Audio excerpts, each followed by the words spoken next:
Hi there, and welcome to the Skylight Books author reading series. If you'd like to learn more about us and our many upcoming author events, please visit skylightbooks.com, where you can browse our inventory, buy books, and join our Friends with Benefits Club. You can also follow us on Twitter, Tumblr, and Facebook.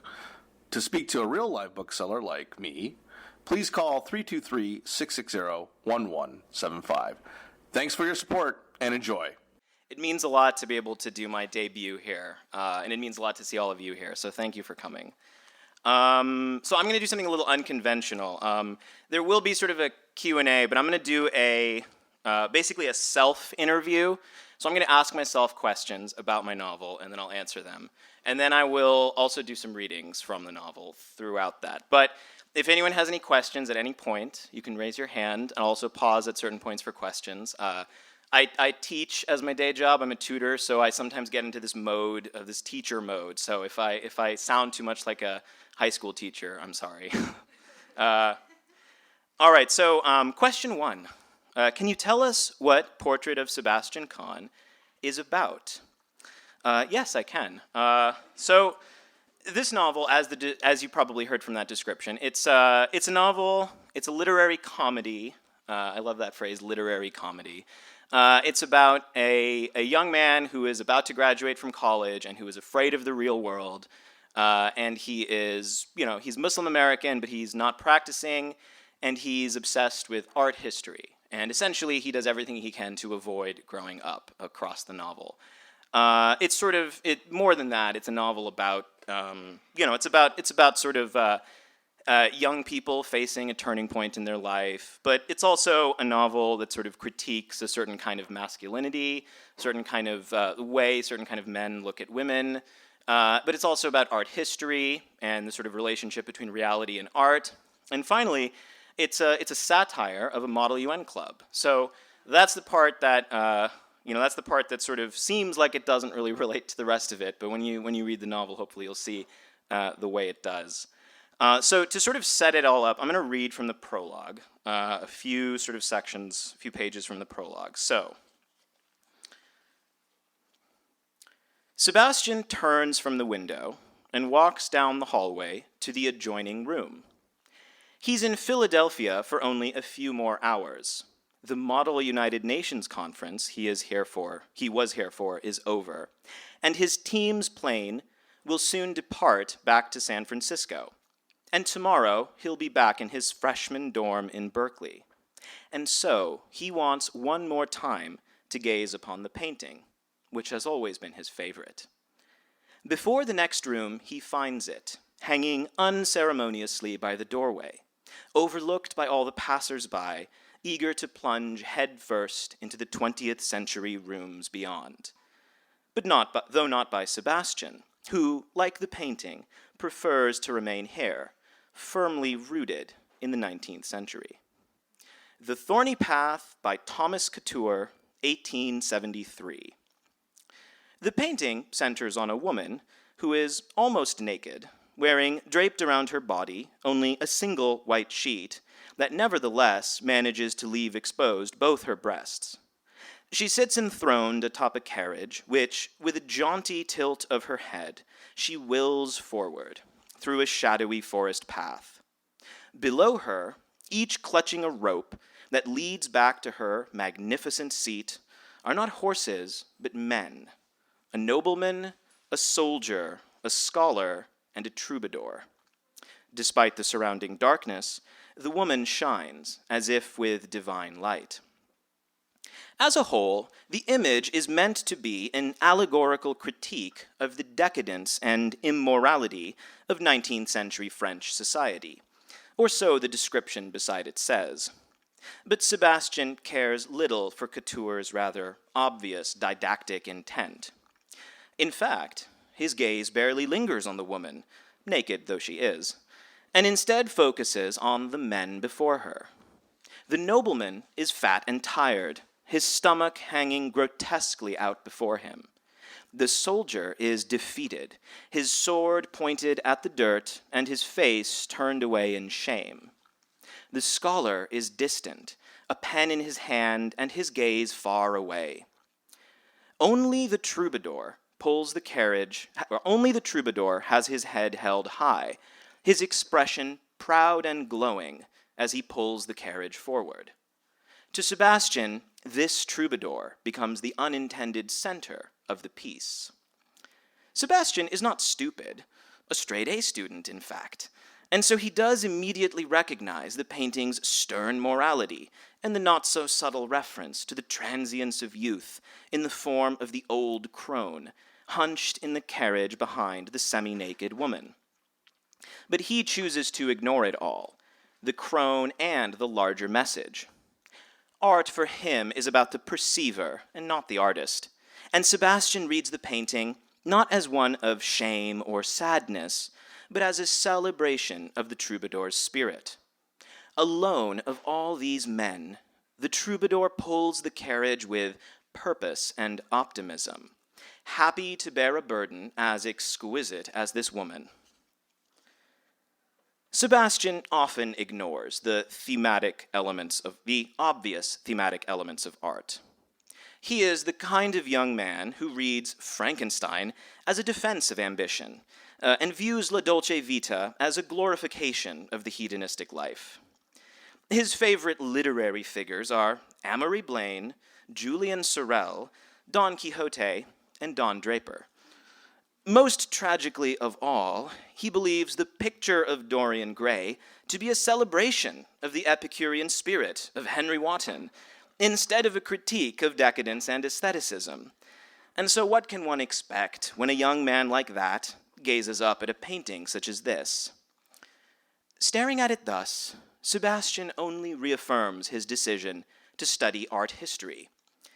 To him, nothing is more beautiful than that which is real and yet still immortal, like these figures in this painting. He imagines the actual model for the troubadour, a young man once, but aging quickly, even just a few years after posing, lines appearing on the forehead and around the mouth, the rosy cheeks and lips fading to yellow, the beautiful locks of hair thinning and falling out, the fine, erect Apollonian figure flattening and developing a gut, the knees starting to ache from any prolonged period of standing before eventually giving out entirely. Now, of course, the model is long dead, his bones turning to ash somewhere in a Parisian catacomb. But the figure in the painting will always be young. And so, in that troubadour's upturned face, Sebastian imagines his own eyes reflected back. As far as he's concerned, a piece of art is just a mirror, and Sebastian can't help but long to be young forever too, to have his reflection in the window proceed unchanged, Dorian-like, through the ages. All right, so that was from the prologue. Oh, you can clap, thank you. That was from the prologue, and I think it introduces the main character quite succinctly, I would say, right? It sort of gives you a sense of, what his issues are, right? The way he looks at art, and it kind of, for me, that's the sort of central theme of the book, the way this character interacts with art and the way that changes over the course of the novel. Okay, so question 2. Is your novel autobiographical? So that's the question I get asked more than anything. Is this novel autobiographical? I think everyone wants to know, just for any novel, people are always curious about autobiography. But in this novel in particular, right, it's about a character who went to Berkeley, who's Muslim American but not practicing, who was in Model UN. Some people might see some similarities, right? But I do want to say, it's not, I was very conscious about this. I did not want to write an autobiographical novel. I started to when I first wrote this. So the story behind this novel, I started it back in 2011, which feels like 100 years ago, right? If you guys remember 2011. And I started it then. This was right after I graduated college. And back then it was an autobiographical novel. That's what I tried to write. I wanted to write about myself, right?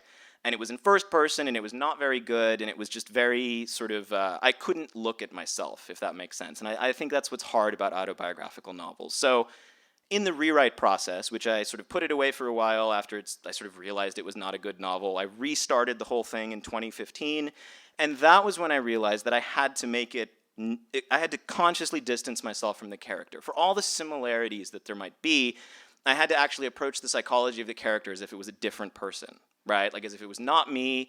I had to sort of say, okay, what would his parents be like? What would he do? How can I make him different from me? And so obviously some of you who know me will sort of recognize elements of me in the character, but in my process, I was very conscious of trying to make it not autobiographical, right? And of course, one of the central themes of the novel is the difference between, right, art and reality, right? Like what is that relationship like? And so in this novel, I try to play with that idea, right? How does this novel reflect, how does this novel reflect reality? But also in what ways is it quite obviously sort of not reality, right? And I think that theme sort of informed a lot of the way I approached the character ultimately. Okay, so question 3. Can you describe the publication process? All right, so I sort of hinted at it a little bit. I started it back in 2011. So let me just give you the little story. So for those of you who follow me on Twitter, most of my tweets get about 10 likes, 12 likes if it's a really funny tweet. Occasionally I'll get the viral tweet, which is like 40 likes for me. I tweeted this story of the sort of publication process, and it got 250 likes, which is the most I've ever gotten from a tweet, which for me is more than viral. That's something else. That's like everyone on Twitter must have read that tweet. So let me just tell you a little bit about the story of how this sort of came from my idea to publication. So, so I started it in 2011. I wrote a bad first draft, and I finished it by 2012. And then in 2012, I sort of looked at it and I was like, wow, this is not very good. I don't really like this, right? Something's not working about it. I moved to LA around that time, or a year later, and I tried to sort of, for some of you who know me, I tried to go into screenwriting. I wanted to become a screenwriter, and so I tried to turn this into a screenplay. It was going to be a pilot about Model United Nations, about a Model UN club, and sort of the antics that ensue. But I couldn't get it to work. I was bad at writing screenplays. I kept writing long, florid descriptions in the sort of, between the dialogue, and I didn't really care about the dialogue. So it was not suited to write screenplays, basically. So then, in about 2015, after I'd sort of had some distance, right, from the character, and also after my own ideas about art had become a little more sophisticated, I'd sort of understood more about art history, I was able to kind of reconceptualize the novel, basically, in 2015, as something very different than what it had originally started, as a sort of third-person distant narration. And in addition, I found the voice in sort of the first sentence, right? If you sort of read the first sentence, which I didn't read out loud, but the first sentence I sort of wrote very early, and I've edited a little bit here and there, but I found that voice in about 2015, and I was able to just let that rhythm carry me through the rest of it, right? I feel like once you find, it's so hard to start a novel, but if you can start it in the right way, sometimes that rhythm can just carry you through that first draft, and that's sort of what happened. I was able to just that flow. There's sort of the sentences here are very long, and they're kind of not quite run-on sentences, but some sentences are over 200 words long in here. So they really sort of go on for a while. And once I found that, I was able to finish the draft in about a year and a half. It took a long time to edit because I kept querying agents while I was editing it, which I would never recommend to anyone. Make sure you edit your novel before you start sending out query letters. I was just very eager to do that. And then in about, I queried about 100 agents, right? Something like 100 agents. I got about 100 rejections. It was a really demoralizing process, and I was ready to sort of give up on the novel and think, okay, this is probably not going to happen. But then I decided to submit to small presses, right? Which is sort of, for those of you who are writers, you know that this is sort of a real marketplace for people who, it's so hard to get into the big 5 publishing, or however many there are, big 4 or whatever there are now, right? They keep consolidating, so it's hard to tell. But I published with a small press, and luckily I found sort of the perfect press. For those of you who don't know, Leland Chuck runs 713 Books. He's an author himself. He had a sort of Salon article go viral about his story, which you can sort of read about. Basically, he had a sort of, he got cancer, and then he sort of survived cancer. In the same day that his novel was accepted, and that date happened to be 7/13, right? July 13th, and so he decided to found a small press, right, to help authors who are struggling essentially with sort of breaking into the big 5. And most of the people he publishes have had stories which demonstrate a lot more perseverance than me, right? Some people have started their novels in 2002. Right, in 2000. So 2011 feels very recent, I think, for his press. But it was great, and he was a really great editor. He helped me make the novel much better. The draft that I submitted to him in 2017 that he accepted is a far inferior novel to the one that came out, I think. And so the editing process was really essential. And finally, 2019, about 8 years after I'd started it, it finally got published. So it was quite the process. So that's the publication process. So hopefully someone finds it inspiring. Okay, so question 4. All right, give me a second. And oh yeah, we're good on time. Okay, question 4. How would you describe your voice and writing style, and how has it evolved? So this one, this one is an interesting question, because I'd say when I first started writing, I was under that sort of influence of Hemingway, right? That's the writer. If you're a man, and if you're a straight man, Hemingway is the one, right, in college. That's the writer that everyone wants you to imitate, right? And you want to be Hemingway. And it's like this. I get it, but at the same time, not everyone can be Hemingway. And I think at a certain point I had to realize that actually my style and my voice and the sort of natural rhythm of my prose was the inverse of that, right? I think there's the Hemingway-Fitzgerald sort of like binary, right? I'm definitely more the Fitzgerald, I'd say, right? I love comparing myself to Fitzgerald. I think that's fun. No, but I think the other authors who've influenced me, I sort of realized as a kid, they tend to be British, they tend to be wordy, right? They tend to be people like Evelyn Waugh and P.G. Wodehouse and sort of these sort of comic and sometimes silly writers, right? And once I sort of was confident in that voice, rather than trying to write that sort of serious masculine prose of Hemingway or Carver, it came a lot easier. So I think, we always talk about finding your voice, and it's a cliche, but it was nice when it finally happened. So that's the sort of writing style and how it's kind of evolved. And I think what's interesting is that since this book, I think my writing style has continued to evolve, right? So at a certain point, I had to go back and rewrite a certain section of this book, right, in the editing process. And actually it was hard because I realized that the style that I had employed here, there's just little things like, I used a lot more and, right? I used a lot more sort of compound sentences rather than, say, subordinate clauses or modifiers, right? All this technical stuff, right? But I sort of realized that, and I realized that, in order to make my writing sound like it still fits with this voice, I actually had to sort of put myself back into the voice that I wrote this in, And so my new stuff, I'd say, is a little different. But I think it's interesting, right, to sort of see, okay, this book that you wrote, 2016 is also a long time ago, so it's kind of like, it takes a while for a book to come out, and by the time it comes out, sometimes you're sort of a different person, right? Your writing style is different, so it was interesting to go back to it and sort of and note the way the voice was part of an evolution, I think. Okay, question 5. So where would you say portrait fits in relation to current trends in contemporary literary fiction? I love this question too, because for those of you who know me, I love talking about trends in contemporary literary fiction. This is kind of a hard question to answer, because I don't think when I wrote it I was conscious of that. But I think, one of the big trends that we've seen is obviously autofiction, right? People writing about their own experiences in very literal, almost like pared down prose, right? Even if it's sort of, and kind of just writing it, And in this one, I think, if anything, it's kind of a consciously against that, right? It might be somewhat based on my life, but it's not autofiction, it's not autobiographical. If anything, it's kind of a commentary on how no matter what kind of thing you create, whether it's a piece of art or a piece of writing, it's always going to be constructed in some way. It's always going to be artificial. And so it sort of leans more into the artificiality. So I think, if anything, that's probably where it stands in relation to contemporary literature. It's a hard question, though, because I also think we don't always, I like to think we think of it, and I certainly think of it after, and I'm thinking about it a lot more now, but I think because this was my first novel, I wasn't really thinking about that a lot, right? Because it can be a hard question to sort of deal with and think about. Okay, so question 6. Last year, you wrote a blog post for the Kenyon Review about the concept of ethnic fiction. Can you recap what you argued and discuss how it applies to Portrait of Sebastian Khan? So, some of you may know I write blog posts for the Kenyon Review, and this one was probably the most popular, right?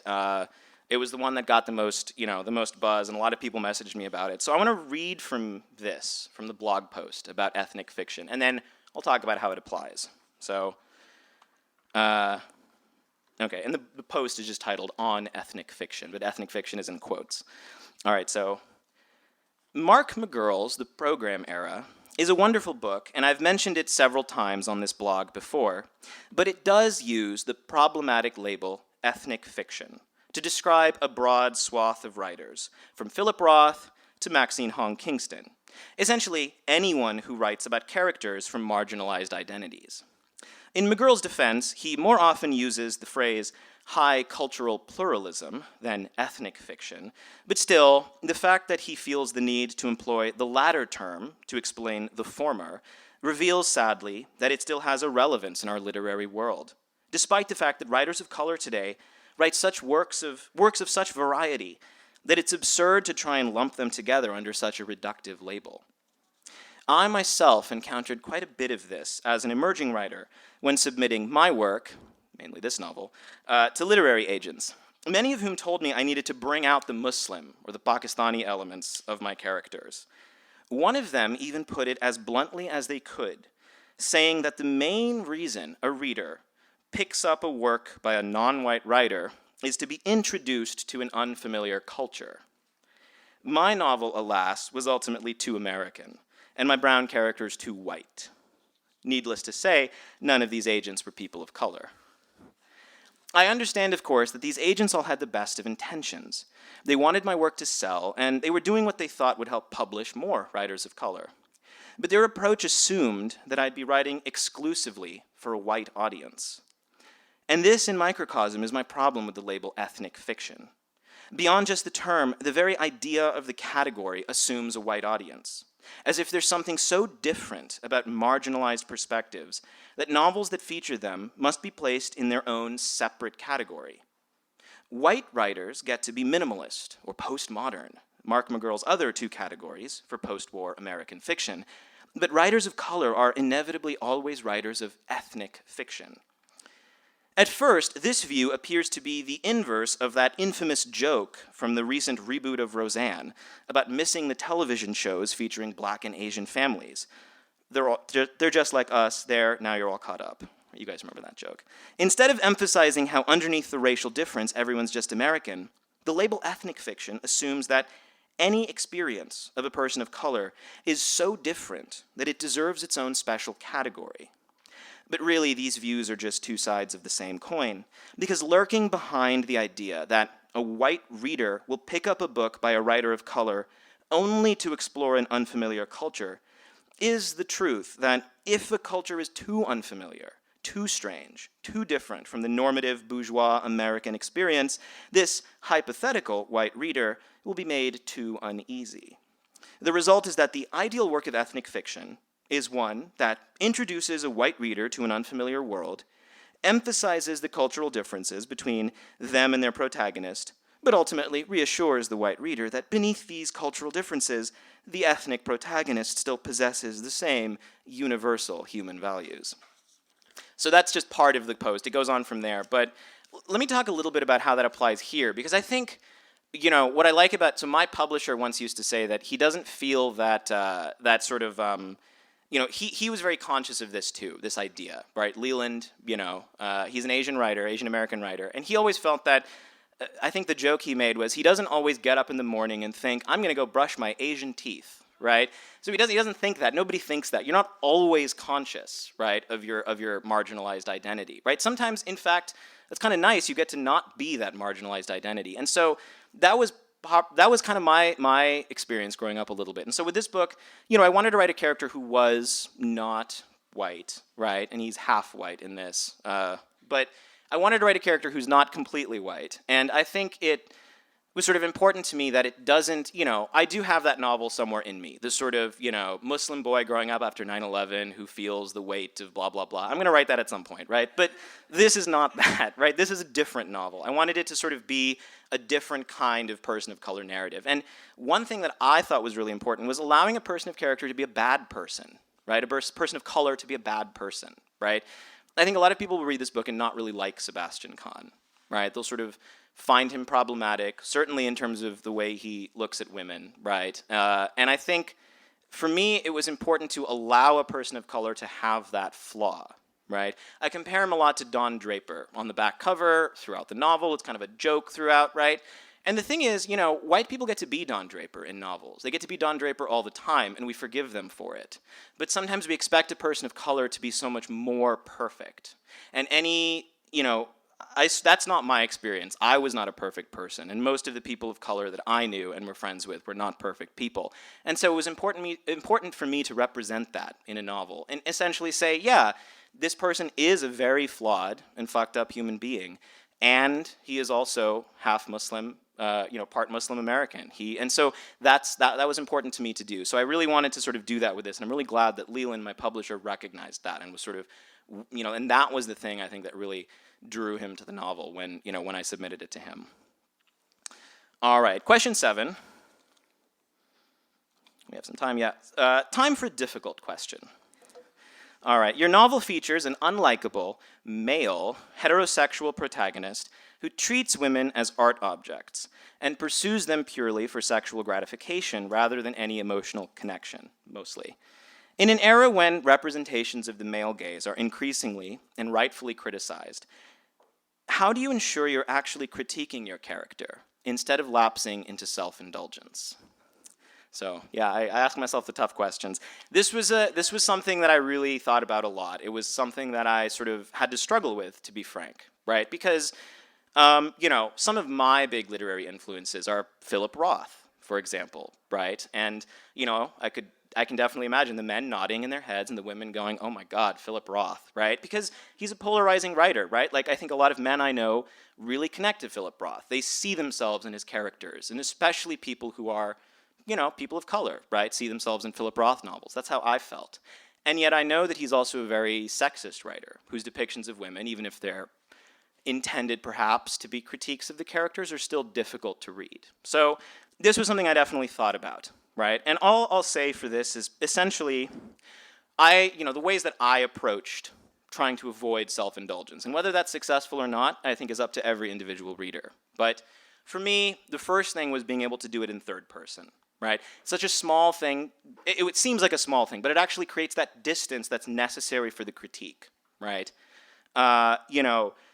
Secondly, I think the way in which, I really wanted to be careful to avoid the Mad Men trap.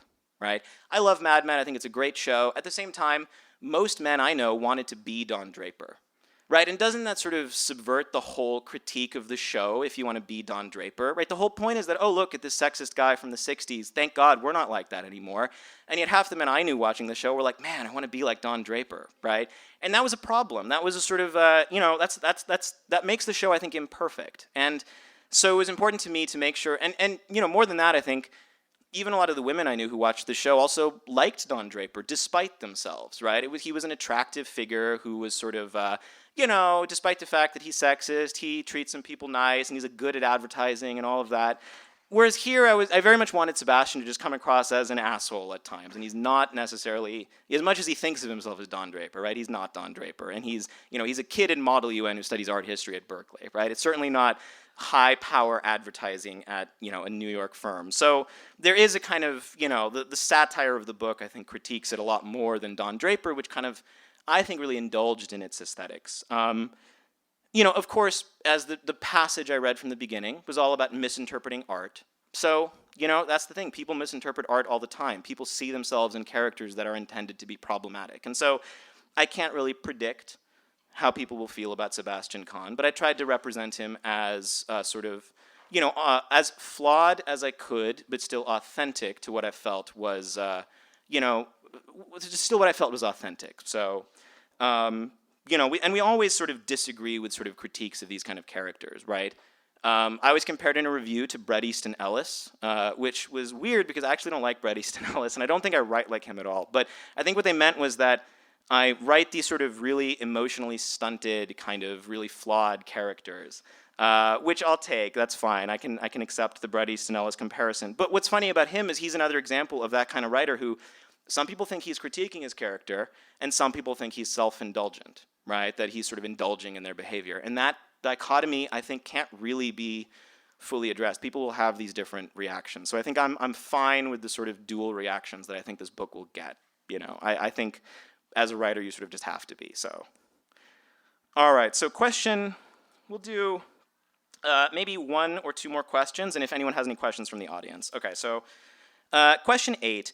Why did you choose to focus on the Pre-Raphaelites and other 19th century art? All right, so for those of you who don't know who the Pre-Raphaelites are, they're this absurd art movement from the middle of the 19th century. They're these sort of, one character in here who's insulting them describes them as, you know, history airbrushed of everything except maidens and castles, right? It's sort of these 19th century men, they're almost all men. I think they're all men. They're called the Pre-Raphaelite Brotherhood. There might have been some women adjacent to the movement, but they all draw these sort of, they paint these very beautiful but highly stylized women with flowing hair, right? Sort of being very sad and staring at letters or staring up at the sky or standing in fields, right? They're these very sort of overwrought emotional pieces, right? And I loved those pieces when I was young. I thought they were such amazing artwork because it's this sort of, I thought it was this pure beauty that I could just aesthetically appreciate without having to consider any of the ramifications. And that's how Sebastian sort of views the Pre-Raphaelites, right, throughout this novel. At some point, you know, I thought about it, like, if I had made Sebastian into modern art, if he had been sort of, you know, really into Degas, right, or this impressionist art, but, you know, if I had made him really into Picasso, right, if I had made him sort of really into 20th century art, he would be too cool, right? The problem is, like, you can sort of get away with sexism and be into art like the sort of 20th century artists, but if you're into the Pre-Raphaelites, you're not really that cool, right? And that's sort of just every time he thinks he's cool, it's sort of, you remind yourself that he's into the Pre-Raphaelites, and that's kind of weird, and that sort of adds to that satire that I was going for. So that's why I really went with the Pre-Raphaelites. You know, they're this weird conservative movement. There's no avant-garde there. There's nothing sort of, you know, there's nothing edgy about the Pre-Raphaelites. At the same time, I should say, I don't totally dislike the Pre-Raphaelites. I think the way to look at them, it's not that they're bad art, it's you have to approach them knowing that they're not real, right? They're not painting realistic works. And maybe they thought they were painting realistic works, but if you want to give them credit, maybe they were conscious that they weren't, right? And this goes back to sort of the overall thematic idea that I was trying to get at in this novel, is that difference between art and reality, right? And essentially, you know, you have to sort of, basically, right, my novel is very grounded to some extent in 2010, 2011. There are a lot of details from that time period, from Berkeley. At the same time, it's also a very exaggerated depiction of college students, right? Nobody goes to class in this novel, right? But there are 9 party scenes in this novel. So that sort of is part of the exaggeration. It's not a realistic depiction of college. It's a certain specific kind of artificial description of college that highlights certain things and devalues others, just like a Pre-Raphaelite work. And so that was my way of making sure that sort of, you know, it was my commentary on Pre-Raphaelite art. So we can appreciate art that is exaggerated, and as long as we sort of are aware, right, that it's not real. So I'm going to close out with a passage, right, just to read a small section. But before we do, does anyone have any questions? Does anyone in the audience want to ask anything? All right, so let me read you from the middle of the book. This is the scene where Sebastian meets Fatima, the sort of central female character of the book, to some extent. All right. He reaches the sofa and sits, leaving a few inches of space between them. "Hi," he says. "Hi," she says. Sebastian sees she has no drink in her hand. "Not drinking tonight?" he asks. "I don't drink." Sebastian is briefly awed. Temperance is not a very popular ideal on a college campus, and meeting a practitioner is often more unlikely than meeting a 9/11 truther or someone who voted McCain. She does, in some ways, resemble those women who founded temperance societies in the late 19th century America, with strong, arched and bushy eyebrows, a broad forehead, hair tied back in a loose ponytail, small glasses that sharpen her already sharp gaze, a blouse buttoned all the way to the top, and a long flowing skirt that falls past her knees, a garment which, in the age of miniskirts, seems to him as archaic as the ideals of courtly love and traditional marriage. "Are you allergic?" he asks. "What?" She looks confused. "Are you allergic?" Sebastian repeats. "To alcohol." "Why do you think I'm allergic to alcohol?" "Because you don't drink." her eyes narrow. "I'm Muslim." "Ah." Sebastian's eyes widen with surprise and interest. It's obvious now that he knows. Her skin color is like his mother's was, and she looks like a grown-up version of the Pakistani girls he remembers from the Islamic classes at the mosque he used to go to as a child. Sebastian, of course, has long since abandoned Islam. His mother was the religious parent, holding on to the Pakistani half of her heritage in a way Sebastian's father never did, and insisting Sebastian go to Islamic school on Sundays. But when she died, when Sebastian was 12, he started going less and less, and eventually not at all. Religion seemed an insufficient answer to life's tragedies. Instead, Sebastian turned to art, an interest his mother had often encouraged in him. At the library one day, soon after her death, he found a book on the Pre-Raphaelites, and, flipping it open with a longing for his mother clutching at his chest, he discovered a print of Rossetti's Proserpina. He was drawn at first to the way she reminded him of his mother, the slender fingers, the black hair, the faraway look in her eyes. But after a moment, he began to focus on the colors abstracted from any meaning, the fiery orange of the peach, the deep red of the lips, the velvet and oceanic blue of the dress. They were like nothing he'd ever seen in suburban California, windows to another reality, a refuge from the melancholy of his new motherless world. After that, Sebastian lost himself in the art of the 19th century, in romantic and pre-Raphaelite and Victorian images of slender women standing in vivid landscapes with wild hair and sadness in their eyes. In the abundance of color and sensuality, Sebastian found something almost spiritual, an alternative to the dreary present, a glorious past where emotional pain didn't exist. Those paintings filled a void that Islam, with its rejection of visual depiction, never could.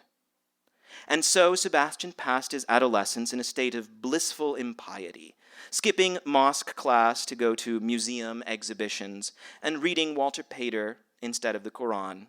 Sebastian's father, who never particularly liked Islam, or any religion for that matter, wasn't at all bothered by his son's spiritual decline and fall.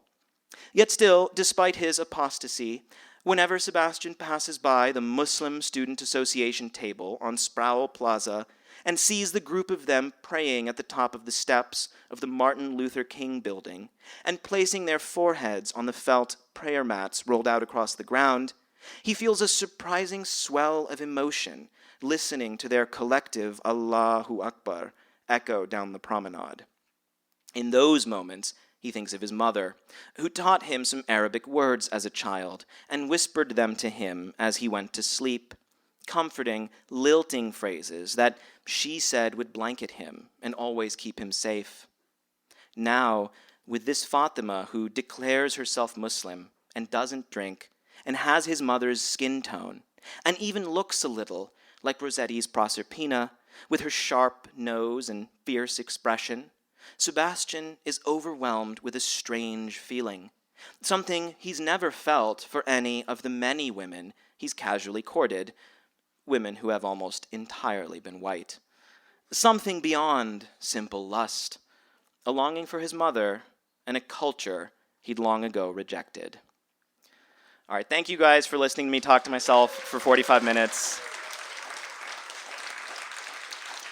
As some of you know, Lou Matthews, where is he? There he is. He's doing an after party, as he often does with his former students. So if you want to come to an after party and have pizza and drink wine, come see me and I'll give you a flyer for directions to Lou's house. But thank you all for coming, and thank you to Skylight for hosting me. This was a lot of fun. Thank you so much.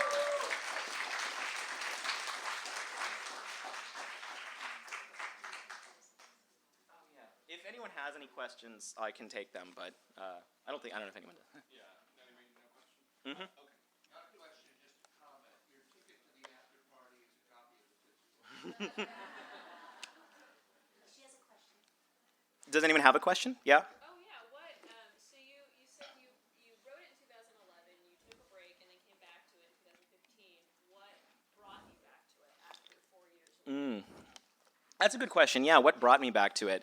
I don't know how other writers feel, but I feel like you never sort of like totally give up on a project, right? Even if you sort of put it away, you always feel like it's there in the back of your mind.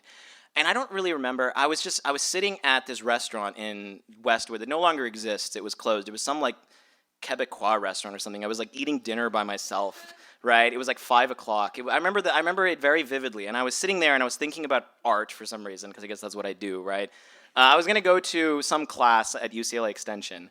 And I just started writing, like, sort of what is, I was just kind of writing honestly, like, what do I really think about art? Like, just getting sort of at that core, because when we talk about these novels starting with autobiography, I'd started with like, myself, and now I started, maybe the autobiographical element of this book should not be like my own life, but like my understanding and feelings about art. Maybe that should be the source of the autobiography. So I just started writing that, and then I just sort of felt like I figured it out. I was like, oh, this should be the sort of relationship between this character and art, this process that I feel like I've kind of gone through, right, in relation to sort of how I look at art. So yeah, thanks for the question. I think that's sort of how I sort of came back to it.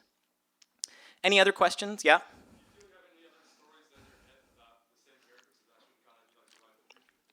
Oh, that's a good question. For a while, I toyed with this idea of like, oh, what if, like, so it's all about how he feels like he's going to grow old at 22, right? It's sort of, that's part of the humor of the novel, right? He thinks he's so old because he's turning 22, right? And I was like, what if this character is like turning 30? What would he feel? And as some of you know, I turned 30 a few days ago, right?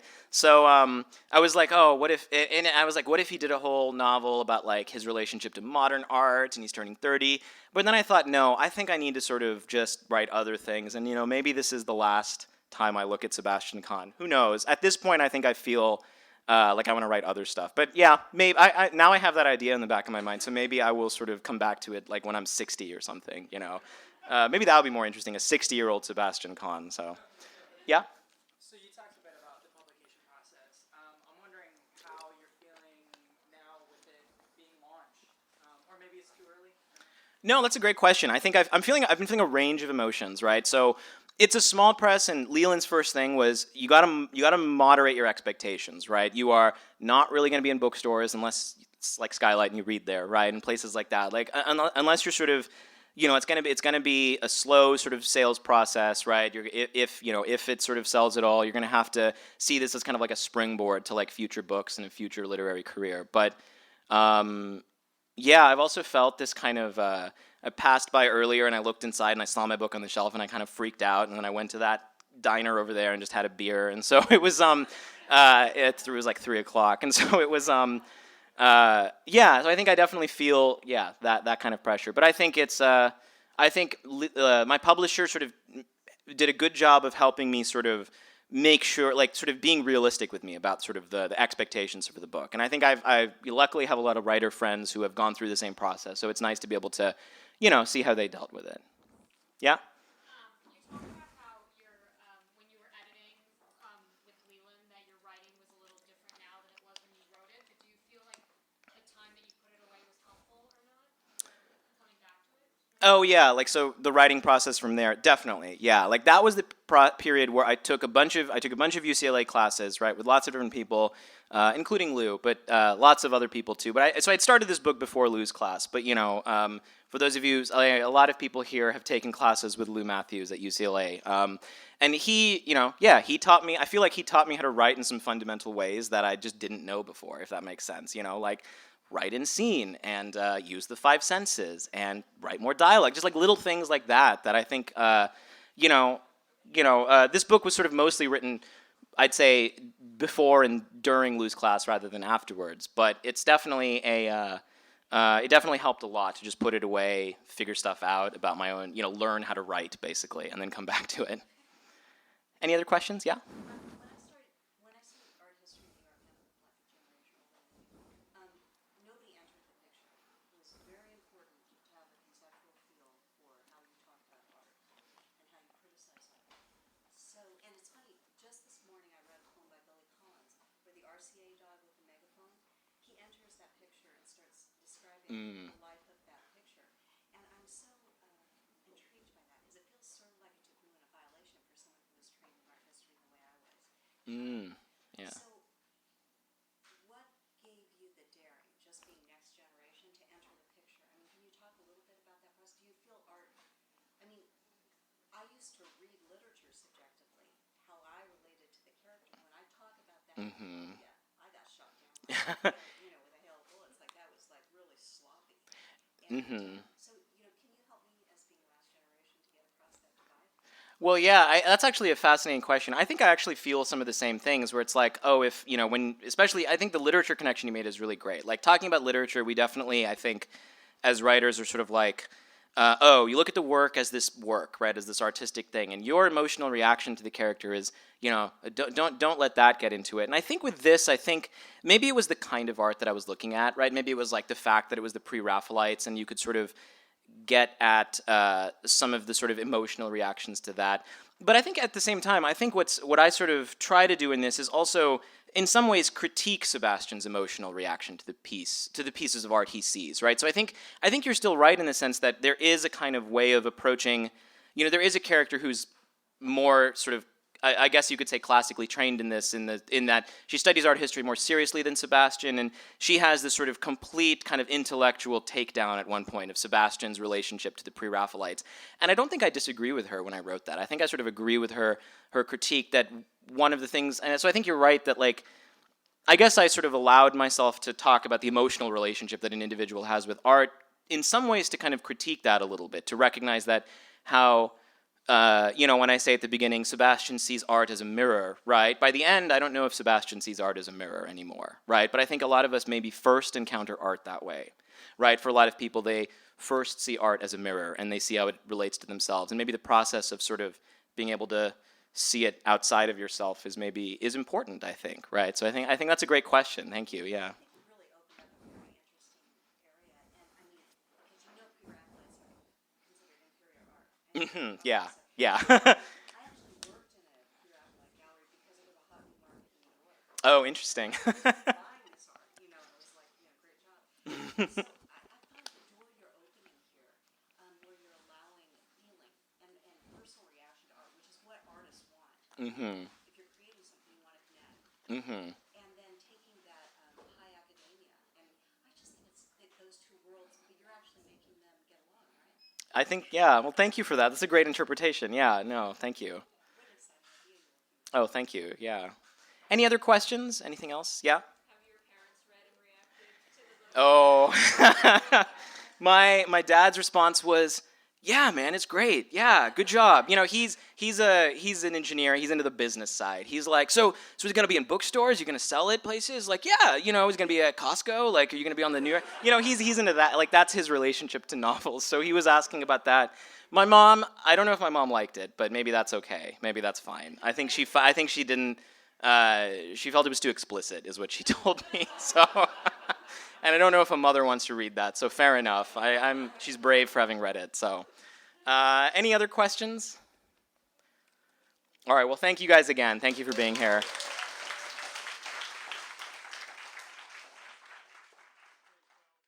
You've been listening to the Skylight Books author reading series. Don't forget, you can listen to this and all of our other great podcasts at skylightbooks.com. Thanks again for stopping by, and we hope to see you soon.